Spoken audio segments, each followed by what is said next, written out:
Olá, tudo bem? A paz do nosso Senhor Salvador Jesus Cristo. A paz, tudo jóia, gente?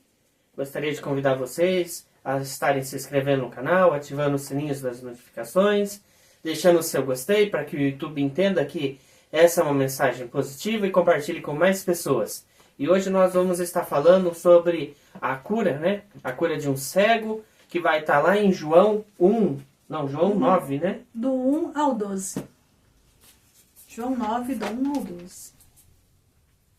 E quando Jesus passou, e viu um homem que era cego de nascença. E seus discípulos lhe perguntaram, dizendo: Mestre, quem pecou, para que ele nascesse cego, este homem ou seus pais? Jesus respondeu: Nem este homem pecou, nem seus pais, mas para que nele se manifestassem as obras de Deus. Eu devo fazer as obras daquele que me enviou, enquanto é dia. A noite vem, quando nenhum homem pode trabalhar. E quando estou no mundo, eu sou a luz do mundo.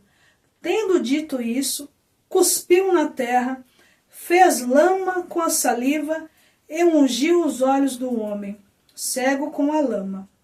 E disse-lhe: Vai, lava-te no tanque de Siloé, que significa o enviado. Portanto, ele foi no seu caminho, lavou-se e voltou vendo. E, portanto, os vizinhos questionaram. Aquele antes que tinha visto que ele era cego, disseram: Não é este aquele que estava sentado mendigando? E alguns diziam: É este, é ele. E outros diziam: Parece com ele. Mas ele dizia: Eu sou ele. Diziam-lhe, portanto: Como foram abertos os teus olhos? E ele respondeu e disse: Um homem chamado Jesus fez lama, ungiu meus olhos e disse-me: Vai ao tanque de Siloé e lava-te. E tendo ido me lavado, eu recebi a visão. E disseram-lhe: Então, onde está ele? Ele disse: Eu não sei. Amém, louvado seja o nome do Senhor Jesus. Glória a Deus. Né? Podemos ver alguns detalhes importantes, né, sobre essa leitura. No início, né, há uma questão que os discípulos fazem a Jesus com relação ao cego, né? O Jesus questionado sobre o fato de quem pecou, se foi o cego, né, a pessoa, ou seus pais, porque dentro da cultura daquela região, né, naquela época, né, quando uma pessoa nascia com uma deficiência, eles acreditavam muito que a pessoa tinha recebido aquela deficiência como um castigo por algum pecado cometido, ou da própria pessoa, se aquela deficiência foi depois que a pessoa já nasceu, com uma certa idade, ou quando é de nascença, um pecado do pai ou da mãe, né? Uhum. E Jesus, ele esclarece essa situação falando: não, ele não era cego porque o pai ou a mãe pecou. Ele era cego porque era necessário que fosse exaltado o poder de Deus na vida dele. Que Deus fosse a pessoa mais importante na vida dele e que ele pudesse guardar isso como um testemunho vivo. Também podemos ver que Jesus, ele tem um entendimento muito grande sobre a criação, né? Sim. Porque ele vê aquele homem cego, ele já vê, né, que entende que já está na hora de manifestar poder ali ao curá-lo, e ele vai e pega a matéria-prima. Se nós formos em Gênesis, nós vamos ver Deus criando Adão com o pó da terra. Sim. Ele modelou o pó da terra, depois sim, ele soprou o fôlego de vida. Sim. Jesus pega, faz a lama, que é o pó da terra, e passa nos olhos, né, do cego, restaurando assim, porque acreditamos, né, que esse cego, ou ele faltava alguma parte do olho, ou, enfim, algum detalhe que faltava para ele enxergar. Sim. né? Alguma característica, algum detalhezinho físico. E Jesus vai e coloca a matéria-prima que está, né, em Gênesis, que é o pó da terra, e restitui a visão dele. Com a sua saliva, né? Que seria, né, o fôlego, né, da vida. Sim, verdade. Eu acredito que o milagre da cura não aconteceu na hora que ele se lavou. Eu acredito que o milagre da cura aconteceu na hora que Jesus já colocou a lama nos olhos dele. Sim. Só que como ele precisava tirar aquela lama dos olhos, ele precisava lavar. Por isso que ele precisou ir até um lugar. E também é interessante a gente ver que ele não foi enviado para lavar em qualquer córregozinho. Não. O tanque de Siloé, na verdade, ele foi construído para ser um lugar seguro. Ele era um túnel que trazia a água de fora para dentro de uma área segura da cidade, para que todos que precisassem de água pudessem ir até esse tanque com segurança a qualquer horário, sem correr o risco de acontecer alguma catástrofe se estivesse fora da cidade. E ele recebe, né, Siloé, né, o significa o enviado. E é interessante porque Jesus envia ele para se lavar nesse local. Então ele acaba sendo o enviado de Jesus para, depois do milagre, ser uma testemunha viva. Tão testemunha viva e sincera que ele fala: um homem chamado Jesus fez esse milagre na minha vida. Mas quem? Eu não sei. Ele não enxergava.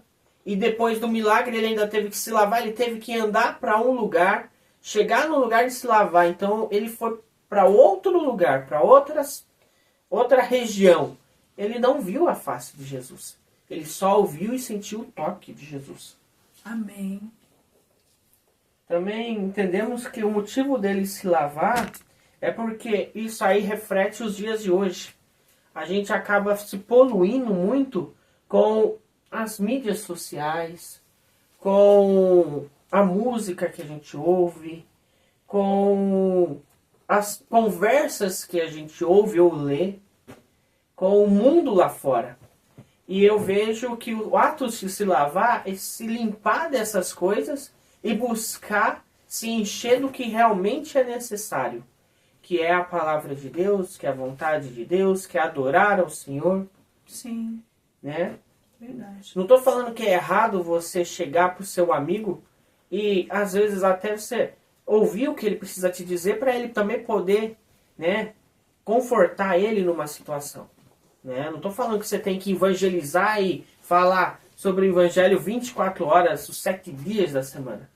Mas que você também seja instrumento de Deus, também ouvindo as pessoas. Mas que você não traga para a sua vida o que você ouve. Verdade. Né? Muitas vezes a gente fala, nossa, eu não escuto música mundana dentro de casa, né? Essas músicas feias e tal. Mas a gente aquela música assim que não te edifica, né? Isso. Que não traz transformação, né?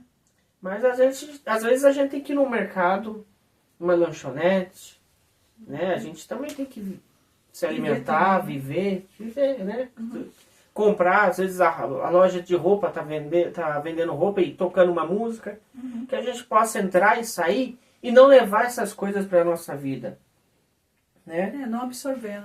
E aí, trazendo esse milagre para as nossas vidas hoje, né?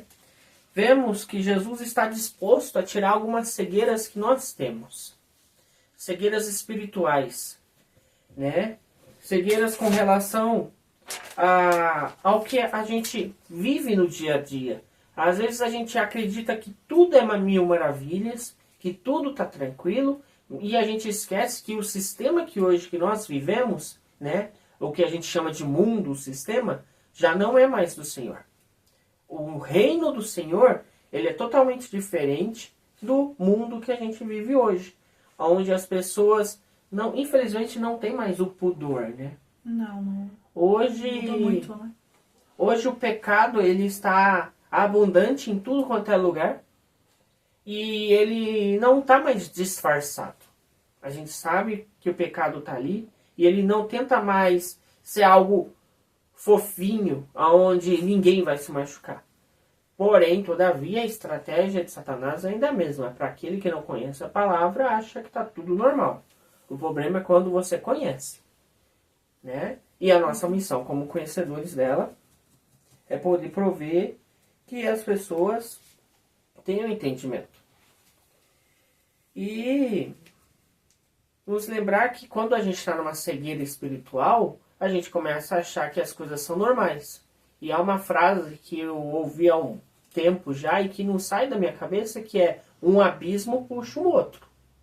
Hoje começa com uma coisa pequena, depois vai aumentando, chega uma hora que para voltar para a trilha original é difícil. Então, né, não tem como um cego guiar outro cego, né? Também. Verdade. Também tem uma frase que está no Salmo 91 que fala, né, que nós não vamos ser atingidos, né? 1000 cairão ao teu lado, 10.000 à tua direita, mas nós não seremos atingidos.